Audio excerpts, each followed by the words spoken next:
ನಮಸ್ಕಾರ ವೀಕ್ಷಕರೇ. ಬಾಗೇಪಲ್ಲಿ ವಿಧಾನಸಭಾ ಕ್ಷೇತ್ರದ ಶಾಸಕರಾದ ಎನ್ ಸುಬ್ಬಾರೆಡ್ಡಿರವರಿಗೆ ರಾಜ್ಯ ಉಚ್ಚ ನ್ಯಾಯಾಲಯ ಶಾಸಕ ಸ್ಥಾನ ಅಸಿಂಧುಗೊಳಿಸಿದ ಹಿನ್ನೆಲೆಯಲ್ಲಿ ಚೇಳೂರಿನಲ್ಲಿ ಕಾಂಗ್ರೆಸ್ ಮುಖಂಡರು ಪತ್ರಿಕಾಗೋಷ್ಠಿ ಉದ್ದೇಶಿಸಿ ಮಾತನಾಡಿದರು.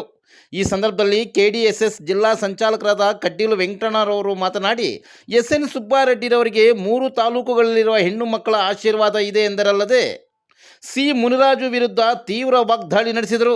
ಇದೇ ಸಂದರ್ಭದಲ್ಲಿ ಕಾಂಗ್ರೆಸ್ ಮುಖಂಡ ಕೆಜಿ ವೆಂಕಟರಮಣರವರು ಮಾತನಾಡಿದರು. ನಮ್ಮ ಪಿ.ಆರ್. ಚರ್ಮನ್ ಅವರೇ, ಬಿ.ವಿ. ರಾಮಾಂಜನ್ ಅವರೇ, ಇಲ್ಲಿ ಸೇರಿರ್ತಕ್ಕಂಥ ಎಲ್ಲ ಕಾಂಗ್ರೆಸ್ ಮುಖಂಡರಲ್ಲಿ ಏನು ನಮ್ಮ ಶಾಸಕರು ಇವತ್ತು ಈ ಬಾಗೇಪಲ್ಲಿ ಕ್ಷೇತ್ರದ ಜನ ಎಲ್ಲ ನೋಡ್ತಾ ಇದ್ದಾರೆ. ಅವರು ಯಾವುದೇ ಕಾರಣಕ್ಕೂ ಕೂಡ ವ್ಯಕ್ತಿವಾಗಿ ಯಾರೂ ಮಾತಾಡಕ್ಕೆ ಹೋಗಲ್ಲ. ಆದರೆ ಮುನ್ರಾಜ್ ಅವ್ರಿಗೆ ಅದು ಏನು ಅನಿಸುತ್ತೆ ಏನೋ ಮಾಡಲಿ, ಅವರು ರಾಜಕಾರಣ ಮಾಡಲಿ. ಪ್ರಜಾಪ್ರಭುತ್ವ ಇದು, ಸಂವಿಧಾನಬದ್ಧವಾಗಿ ಎಲ್ರಿಗೂ ಹಕ್ಕಿದೆ ಮಾತಾಡೋಕ್ಕೆ. ಆದರೆ ಪೊಲಿಟಿಕಲ್ ಆಗಿ ಅವರು ಏನು ಮಾಡಬೇಕು ಏನು ಮಾಡಬಾರ್ದು ಅಂತ ಅವ್ರಿಗೆ ಜ್ಞಾನ ಇಲ್ಲ. ಯಾಕಂದರೆ ಜನರ ವಿಶ್ವಾಸ ಪ್ರೀತಿಯಿಂದ ಅವರು ಗೆಲ್ಲಿಸ್ಕೋಬೇಕಂತೆ. ಅಷ್ಟು ಬಿಟ್ಟರೆ ಬೇರೆ ಏನೂ ಮಾಡೋಕ್ಕಾಗಲ್ಲ ಅವ್ರ ಕೈ. ಯಾಕಂದರೆ ಅಧಿಕಾರ ಯಾರಿಗೂ ಶಾಶ್ವತ ಅಲ್ಲ. ಸುಬ್ಬಾರೆಡ್ಡಿಯವರು ಇವತ್ತು ಆಯಿತು, ಅವ್ರ ಕುಟುಂಬಕ್ಕೆ ನೀವು ಇವತ್ತು ಕೆಟ್ಟದ್ದು ಮಾಡಬೇಕಂತ ನಿನ್ನ ಮನಸ್ಸನ್ನು ಅಂದ್ಕೊಂಡಿದ್ದೀಯ. ಏನು ಕೆಟ್ಟದ್ದು ಮಾಡ್ತೀವಿ? ದೇವರು ಅವ್ರನ್ನ ಆಶೀರ್ವಾದ ಇದೆ. ಎಲ್ಲರೂ ಕೂಡ ಜನರ ಪರವಾಗಿದ್ದಾರೆ. ಜನರ ಪರವಾಗಿ ಕೆಲಸ ಮಾಡತಕ್ಕಂಥ ವ್ಯಕ್ತಿ ಸುಬ್ಬಾರೆಡ್ಡಿ. ಆಪೋಸಿಟ್ನವರು ಕೂಡ ಬಂದರೂ ಕೂಡ ಸಹಾಯ ಮಾಡತಕ್ಕಂಥ ಗುಣ ಅವ್ರದ್ದು, ದೊಡ್ಡ ಗುಣ. ಅವ್ರದ್ದೇನು ಸಣ್ಣ ಗುಣ ಅಲ್ಲ. ಯಾಕಂದರೆ ಈ 3 ಬಾರಿ ಗೆಲ್ಲಬೇಕಂದ್ರೆ ಆ ಜನರ ಒಂದು ಆಶೀರ್ವಾದದಿಂದ, ಮೊಟ್ಟ ಮೊದಲಿಗೆ ಹೆಣ್ಣು ಮಕ್ಕಳ ಆಶೀರ್ವಾದ ಅವರು ತುಂಬ ಜಾಸ್ತಿ. ಈಗಲೂ ಕೂಡ ಒಂದು ಮಾತಾಡೋದಕ್ಕೆ ನಾನು ಇಷ್ಟಪಡ್ತೀನಿ. ಹೆಣ್ಣು ಮಕ್ಕಳ ಆಶೀರ್ವಾದದಿಂದ ಸುಪ್ರೀಂ ಕೋರ್ಟ್ ಅವ್ರಿಗೆ ಜಯ ಕೂಡ ಕೊಡುತ್ತೆ. ಅದು ನಮ್ಮ ನಂಬಿಕೆ. ಇಲ್ಲ ಆದರೆ ಚುನಾವಣೆ ಹೋಗ್ಲಿ ಬಿಡು, ಅದಕ್ಕೆ ಕೂಡ ನಮ್ಮ ಕಾರ್ಯಕರ್ತರು ಎಲ್ಲರೂ ರೆಡಿ ಆಗಿದ್ದಾರೆ. ಯಾರೂ ಡಬಲ್ ಗೇಮ್ ಅಂತ ಆಡುವಂಥ ನಾಯಕರು ಯಾರೂ ಇಲ್ಲ ನಮ್ಮ ಕಾಂಗ್ರೆಸ್ ಪಾರ್ಟಿಯಲ್ಲಿ. ಅಂಥವರು ನಮ್ಮ ಈ ಬಾಗೇಪಲ್ಲಿ ಕ್ಷೇತ್ರದಲ್ಲಿ ಅಂಥ ಜನರೆಲ್ಲ ತುಂಬ ಒಳ್ಳೆಯವರು. ಓಟು ಹಾಕುವ ಜನರಂತೂ ಒಳ್ಳೆಯವರು. ಯಾಕಂದರೆ ಯಾರು ಎಂಥವರು ಅಂತ ಪ್ರಶ್ನೆ ಮಾಡೋರು ನಮ್ಮ ಕ್ಷೇತ್ರದಲ್ಲ.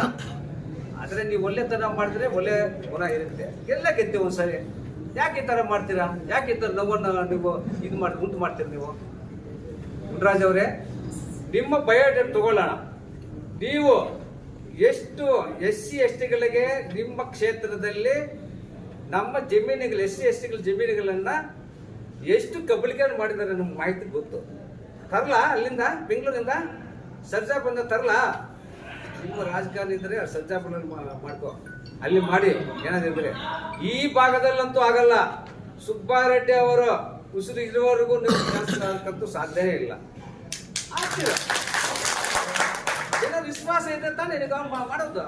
ಯಾರಾದರೂ ಇವಾಗ 3 ಟೈಮ್ ML ಆಗಿದ್ದಾರೆ. ಯಾರ ಮೇಲಾದರೂ ದೌರ್ಜನ್ಯ ಮಾಡಿಸಿದಾರ? ಕೊಲೆ ಮಾಡಿಸಿದಾರ? ಆಪೋಸಿಟ್ನವ್ರಿಗೆ ಬಂದರು, ಅವರು ಆಪೋಸಿಟ್ ಮನೆಗೆ ಹೋದ್ರು, ಅವರು ಕೂಡ ಸಹಾಯ ಮಾಡೋಂಥ ಗುಣ ಅವ್ರಿಗೆ ಇರೋದು. ಅಂತ ವ್ಯಕ್ತಿ ಮೇಲೆ ಎದುರು ಏನೋ ಅಪ್ಪಿಬಿಟ್ಟಲ್ಲಿ ಏನೋ ಒಂದು ಎಲ್ಲರೂ ಸರಿಯಾಗಿ ಕೊಟ್ಟಿದ್ದಾರ. ಗ್ರಾಮ ಪಂಚಾಯತಿಯಿಂದ ಹಿಡಿದು ತಾಲೂಕ್ ಪಂಚಾಯತಿಯಿಂದ ಜಿಲ್ಲಾ ಪಂಚಾಯತಿಯಿಂದ ಹಿಡಿದು ಮಾಹಿತಿ ಕೊಡುವಾಗ ಯಾವುದೋ ಒಂದು ತಾರತಮ್ಯ ಆಗಲೇ ಆಗುತ್ತೆ.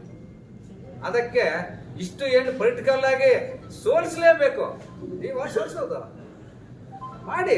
ನಿಮ್ಮ ಮುಖ ನೋಡಿ ಓಟ್ ಹಾಕಿಲ್ಲ ಮಾತ್ರ ಇದು ಮಾತಾಡೋದು ತಪ್ಪು. ಮುನ್ರಾಜ್ ಅವರೇ, ನೀವು ಇದೇ ತರ ಮಾಡ್ತಾರೆ.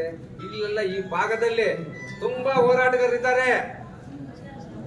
ಸಂವಿಧಾನ ತಿಳಿದುಕೊಂಡು ಓದಿರ್ತಕ್ಕಂಥ ನಾಯಕರಿದ್ದಾರೆ ಭಾಗದಲ್ಲಿ. ಅಷ್ಟು ಬುದ್ಧಿವಂತರಿದ್ದಾರೆ. ಇವತ್ತು ಪ್ರತಿಯೊಂದು ಮನೆಯಲ್ಲೂ ಕೂಡ ನೋವನ್ನು ಬೇಜಾರು ಪಾಪ ಓಟ್ ಹಾಕಿದ್ರು ಪಾಪ ಬೇಜಾರು ಮಾಡ್ಕೊತಾರೆ ಹೆಣ್ಮಕ್ಳು. ಪಾಪ ಸುಬ್ಬಾರೆಡ್ಡಿಗೆ ಈ ಥರ ಆಗಿದೆ, ಯಾಕೆ ಅವ್ರು ಯಾರೋ ಮುನ್ರಾಜ್ ಅಂತೆ ಈ ಥರ ಮಾಡಿದಾರಂತೆ. ಎಷ್ಟು ಮನೆಗೂ ಗೊತ್ತು ಸುಬ್ಬಾರೆಡ್ಡಿನವರು. ಈ 3 ತಾಲೂಕುಗಳಲ್ಲಿ ಮನೆಗೂ ಗೊತ್ತು. ಅಂಥವ್ರ ಮೇಲೆ ನೀವತ್ತು ಅಪ್ರಚಾರ ಮಾಡೋದು ಸರಿ ಇಲ್ಲ. ನಿಮಗೇನಾದರೂ ಜನರ ಮೇಲೆ ಪ್ರೀತಿ ವಿಶ್ವಾಸ ಏನಾದರೂ ಇದ್ರೆ ನೀವು ಸಮಾಜ ಸೇವೆ ಮಾಡು. ಸುಬ್ಬಾರೆಡ್ಡಿಗಿಂತ ಡಬಲ್ ಮಾಡು. ನಾವು ಯಾರೇನು ಗಡ್ಡ ಬರಲ್ಲ, ಅದು ನಿಮ್ಮ ಇದು. ಅದನ್ನು ಬಿಟ್ಟು ವೈಯಕ್ತಿಕ ವಿಚಾರದಲ್ಲಿ ಬರ್ತಾ ಇದ್ದಾರಲ್ಲ, ಹೋಗ್ಲಿ. ಸಂವಿಧಾನದಲ್ಲಿ ಅವಕಾಶ ಇದೆಯಾ? ಆಯ್ತು, ಇವಾಗ ಸುಬ್ಬಾರೆಡ್ಡಿಯಿಂದ ಏನೋ ಇವತ್ತು ಆಯ್ತು, ಅಸಿದ್ಧ ಆಗಿದಾರಂತ ಎಲ್ರಿಗೂ ಗೊತ್ತು. ಆದರೆ ನೀವೇನೋ 2ನೇ ಬಾರಿ 62 ಓಟ್ ನಾನು ತೊಗೊಂಡಿದ್ದೇನೆ, ಕಾನೂನು ಏನಾದರೂ ನಿಮ್ಗೆ ಬದಲಾವಣೆ ಶಾಸಕರ ಅದೇನು ಕೊಡುತ್ತೆ ನಿಮ್ಗೆ? ಇಲ್ಲ ತಾನೇ. ಅವಕಾಶ ಸಂವಿಧಾನದಲ್ಲಿ ಅವಕಾಶ ಇಲ್ಲ. ನೀವು ಜನರ ಹೋಗಬೇಕು. ಜನ ಕೊಟ್ಟುವ ಏನು ತೀರ್ಪು ಕೊಡ್ತಾರೆ ಆ ತೀರ್ಪು ಎಲ್ಲರೂ ಕೂಡ ಭದ್ರವಾಗಿ ಇರಬೇಕಷ್ಟು ಹೊರತು ಈ ಕೆಲಸ ಮಾಡೋದು ಮುನ್ರಾಜ್ ಅವರು ಸರಿ ಇಲ್ಲ. ಇನ್ಮೇಲಾದರೂ ಈ ಥರ ಏನೋ ಮುಂದೆ ಮಾಡಿದ್ರೆ ನಾವು ಹೋರಾಟಗಳಿಂದ ನಿಮ್ಮ ಈ ಕ್ಷೇತ್ರದ ತಾಲೀಮು ಮಾಡಿಸೋದಂತೂ ಗ್ಯಾರಂಟಿ. ಯಾಕಂದರೆ ಒಂದು ಮಾತು, ಇದುವರೆಗೂ ನಮ್ಮ ಶಾಸಕರು ಯಾರ ಮೇಲೆ ದೇಶ ಇಟ್ಕೊಂಡು ಯಾರನ್ನೂ ಪಾಪ ಮಾತಾಡಕ್ಕೆ ಹೋಗಲ್ಲ. ಅಷ್ಟು ಶಾಸಕರು ನಾವು ಜೀವನದಲ್ಲಿ ನಾವು ಸುಮಾರು ಸಲ ನೋಡ್ತಾ ಇರ್ತೀವಿ ಶಾಸಕರೆಲ್ಲರೂ. ಆದರೆ ನಮ್ಮ ಕರ್ನಾಟಕದಲ್ಲಿ ಎಲ್ಲಿ ಇಲ್ಲ, ಕರ್ನಾಟಕದಲ್ಲಿ ಕೂಡ ಇಲ್ಲ. ಏನು ವೈಯಕ್ತಿಕ ಉದ್ದೇಶ ಇಟ್ಕೊಂಡು ಮಾಡೋದಂತ ಕರ್ನಾಟಕದಲ್ಲಿ ಕೂಡ ಇಲ್ಲ. ಆದರೆ ನಮ್ಮ ಕ್ಷೇತ್ರದಕ್ಕೆ ಇವು ಮಹಾನ್ ಭಾವ, ಈಗ ಇನ್ನೂ ಓಟ್ ಆಗಲಿಲ್ಲ. ನೀವು ಓಟ್ ಹಾಕಿ ಶಾಸಕರು ನೀವು ಏನಾದ್ರು ಮಾಡಿದ್ರೆ ಎಷ್ಟು ಕೊಲೆಗಳು ಮಾಡಿಸ್ತಿರೋ, ನೀವು ಎಷ್ಟು ದೌರ್ಜನ್ಯಗಳು ಮಾಡಿಸ್ತಿರೋ, ಎಷ್ಟು ಬೆದರಿಕೆಗಳು ಆಡಿಸ್ತಿರೋ, ನಾವು ಬದುಕು ಬಾಳಕ್ಕಾಗುತ್ತಾ? ಇವಾಗಲೂ ನಮಗಂತೂ ಸ್ವಲ್ಪ ನಿಮ್ಮನ್ನು ನೋಡಿದ್ರೆ ಈ ಥರ ಬರ್ತಾರೇನೋ ಅಂದ್ಕೊಳ್ತಾ ಇದ್ದೀವಿ. ದಯವಿಟ್ಟು ನಾವು ಯಾವತ್ತು ಮೀಡಿಯಾದಲ್ಲಿ ಯಾವತ್ತೂ ನಾವು ಈ ಥರ ಮಾತಾಡೋಕ್ಕೆ ಹೋಗಲಿಲ್ಲ. ನೀವು ಮಾಡಿದ ತಪ್ಪಿಗೆ ನಾವು ಇವತ್ತು ಮಾತಾಡ್ತಾ ಇದ್ದೇವೆ. ದಯವಿಟ್ಟು ಇನ್ನು ಮೇಲೆ ನೀವೇನಾದರೂ ಮಾತಾಡಬೇಕು ಮಾಡಬೇಕಂದ್ರೆ ಸ್ವಲ್ಪ ಕಾನೂನುಬದ್ಧವಾಗಿ ಒಬ್ಬ ಮನುಷ್ಯಗೆ ಏನಾದರೂ ಮನುಷ್ಯರು ಯಾವತ್ತೂ ಕೂಡ ಏನೇ ಭೂಮಿ ಮೇಲೆ ಹುಟ್ಟುವುದು ನಿಜ, ಸಾಯುವುದು ನಿಜ. ಇದಕ್ಕೆ ಯಾಕೆ ಇಷ್ಟೆಲ್ಲ ಒಬ್ಬ ಮನುಷ್ಯಗೆ ವ್ಯಕ್ತಿಗೆ ಪಾಪ ಅಷ್ಟು ನೋವು ಕೊಡುವಂತ ನಿಮಗೆ ನೋವು ಅನ್ಸುತ್ತೋ ಅನ್ಸಲ್ವೋ ಅವ್ರಿಗೆ? ಯಾಕಂದ್ರೆ ನೀವು ಈ ಕೆಲಸಗಳೆಲ್ಲ ಮಾಡ್ಕೊಂಡು ಬಂದಿರೋರ ಇವ್ರಿಗೆ ಎಲ್ರಿಗೂ ಇದು ಅಭ್ಯಾಸ ಆಗೋಗ್ಬಿಟ್ಟಿದೆ ಇವರಿಗೆ. ಅದರಲ್ಲಿ ಈ ಭಾಗದಲ್ಲಿ ಅಂಥವ್ರು ಯಾರೂ ಇಲ್ಲ, ಒಳ್ಳೆ ಜನ ಇದ್ದಾರೆ.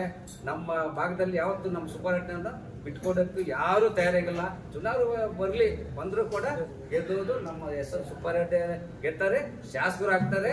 ಎಲ್ಲರೂ ಜನರು ಈ 3 ಕ್ಷೇತ್ರ ತಾಲೂಕಿನಲ್ಲಿ ಜನರ ಆಶೀರ್ವಾದ ಅವ್ರಿಗೆ ಇದೆ. ಯಾಕಂದ್ರೆ ಬಡ ಕುಟುಂಬಗಳಿಗೆ ಪಾಪ ಇವತ್ತು ಆವಾಗಲೇ ನಮ್ಮ ನಾರಾಯಣ ಸ್ವಾಮೀಜಿ ಅವರು ಹೇಳ್ತಾ ಇದ್ದಾರಲ್ಲ, ಬಡ ಪ್ರತಿಯೊಬ್ಬ ದಲಿತ ಕುಟುಂಬ ಆಗಿರುವರು, ರೈತ ಕುಟುಂಬ ಆಗಿರುವರು, ಎಲ್ಲ ಕುಟುಂಬಗಳಿಗೂ ಕೂಡ ಅವರು ನಾನು ಇದ್ದೀನಿ ಅಂತ ಪಾಪ ತಿರುಗಾಡಿ ರಾತ್ರಿ ಹಗಲೆಲ್ಲ ತಿರುಗಾಡಿ ಆ ವಯಸ್ಸಿನಲ್ಲಿ ಕೂಡ ಅವರು 2 ಗಂಟೆ ರಾತ್ರಿಯಲ್ಲೇ ಮನೆಗೆ ಹೋಗ್ತಾ ಇದ್ರು ಜನ ಸೇವೆ ಮಾಡ್ಕೊಂಡು. ಅಂತ ಶಾಸಕರು ಯಾರಾಗಿ ಇದಾರೆ ಅಂದ್ರೆ ನಮ್ಮ ಬಾಗೇಪಲ್ಲಿ ಶಾಸಕರು ಎಸ್ ಎಂ ಸುಬ್ಬಾರೆಡ್ಡಿ ಬಿಟ್ರೆ ನಾವು ಯಾರನ್ನೂ ನೋಡ್ತಾ ಇದ್ದೀವಿ. ಇವತ್ತು 2 ಮಾತು ನಮ್ಮ ಮಾನ್ಯ ಶಾಸಕರ ಸದಸ್ಯತ್ವವನ್ನ ಈ ಕಡೆ ನೋಡ್ಕೊಂಡು ಈ ಕಡೆ ನಮ್ಮ ನ್ಯಾಯಾಲಯ ನ್ಯಾಯಾಲಯ ವಸಂತಗೊಳಿಸಿದೆ. ಹಸಿಂದುಗೊಳಿಸಿರೋದಕ್ಕೆ ಕೆಲವು ಕಾರಣಗಳನ್ನು ಅವ್ರು ತೋರಿಸಿದ್ದಾರೆ. ಬಟ್ ಆದರೆ ಈಗಿನ ಕಾಲದಲ್ಲಿ ಒಬ್ಬ ಟೀ ಅಂಗಡಿಯಿಂದ ಹಿಡಿದು ಒಬ್ಬ ಪಂಚರ್ ಶಾಪಿಂದ ಹಿಡಿದು ಎಲ್ಲ ಬಡವರು ಮಾಡ್ತಾ ಇರೋದು. ಆ ಪಂಚರ್ ಶಾಪ್ ಒಂದು ಪಂಚರ್ ಮಾಡಿದ್ರೆ ಆ ಪಂಚರ್ಗೆ 100 ರೂಪಾಯಿ ಹಾಕ್ಬೇಕು ಅಂದರೆ ಪಾಪ ಫೋನ್ ಪೇ ಕಳಿಸ್ಕೊಡ್ತಾರೆ. ಅದು ಲೆಕ್ಕ ಕೊಡ್ಬೇಕು ಸರ್ಕಾರ. ಯಾವಾಗ ಕೊಡೋದು ಅವನು ಅಂಥವ್ರ ಮೇಲೆ ಕೇಸ್. ಟೀ ಮಾರೋನು 5 ರೂಪಾಯಿ ಟೀಗೆ ಅವನು ಫೋನ್ ಪೇ ಮಾಡಿಸ್ಕೊಡ್ತಾನೆ, ಅದನ್ನು ರೀಪೇ ಮಾಡೋಕ್ಕಾಗಲ್ಲ. ಅದೆಲ್ಲ ಮಾಡೋದು ತಪ್ಪು. ಸರ್ಕಾರ ಮಾಡ್ತಾ ಇರೋದು ಆಡಿಟ್ ಮಾಡಿಸ್ಬೇಕು ಅಂತ ಪಾಪ ಇವ್ರಿಗೆ ಗೊತ್ತಿರುತ್ತಾ? ಆದರೆ ನಮ್ಮ ಶಾಸಕರಿಗೆ ಗೊತ್ತಿದೆ. ಅದನ್ನು ಮಾಡೋದು ಯಾರು? ನಮ್ಮ ಆಡಿಟ್ ಅಧಿಕಾರಿಗಳು ಆಡಿಟ್ ಮಾಡೋರು. ಆಡಿಟ್ ಮಾಡಿರೋ ತಪ್ಪನ್ನು ಯಾರು ಎಲ್ಲಿ ನಡೆದಿದ್ದು ತಪ್ಪು ಅಂತ ತಿಳ್ಕೊಳ್ದೆ ತೋರಿಸಿದೆ. ಇವ್ರು ಮಾಡಿದಾರೆಲ್ಲ. ನಮ್ಮ ವಿರೋಧ ಪಕ್ಷದ ನಾಯಕರಾದ ಮುನ್ರಾಜ್ ಅವರು ಮಾಡಿದಾರ? ಯಾರು ಮಾಡಿಲ್ಲ. ಇವ್ರು ಮಾಡಿ ತೋರಿಸ್ಲಿ ಒಂದ್ಸಲ ಯಾಗಿದೆ ಹೆಂಗಿದೆ ಅಂತ. ಹೋಗ್ಲಿ, ಮೊನ್ನೆ ಕೊಟ್ಟಿದ್ದಾರಲ್ಲ ಚುನಾವಣೆಯಲ್ಲಿ ಕೊಟ್ಟಿರೋ ರಿಟರ್ನ್ಸ್ ಅಲ್ಲಿ ಇವ್ರು ಕೊಟ್ಟಿಲ್ಲ ಅಫಿಡವಿಟ್ ಇವ್ರದೆಲ್ಲ ತೋರಿಸಿದಾರ? ಅದನ್ನ ನಾವು ತೆಗಿಬೇಕಾ? ತೆಗೆದ್ರೆ ಗೊತ್ತಾಗುತ್ತೆ ಇವ್ರ ಭವಿಷ್ಯ ಏನು ಅಂತ. ಬಹುಶಃ ಇಂಥದ್ದನ್ನೆಲ್ಲ ಮಾಡಬಾರ್ದು. ಮಾಡಿರೋದು ತಪ್ಪು. ನ್ಯಾಯಾಲಯ ಇದನ್ನು ತಿರಸ್ಕರಿಸಿದೆ. ಆದರೆ ಮುಂದಿನ ನ್ಯಾಯಾಲಯ ನ್ಯಾಯಾಲಯ ನಮಗೂ ಇದೆ. ಆ ನ್ಯಾಯಾಲಯ ತಿಳಿಸಿರಾಗ್ತೀವಿ, ಗೆದ್ದು ಬರ್ತೀವಿ, ಮತ್ತೆ ಶಾಸಕರಾಗಿ ಕಂಟಿನ್ಯೂ ಮಾಡ್ತೀವಿ. ಜೈ ಹಿಂದ್, ಜೈ ಕರ್ನಾಟಕ.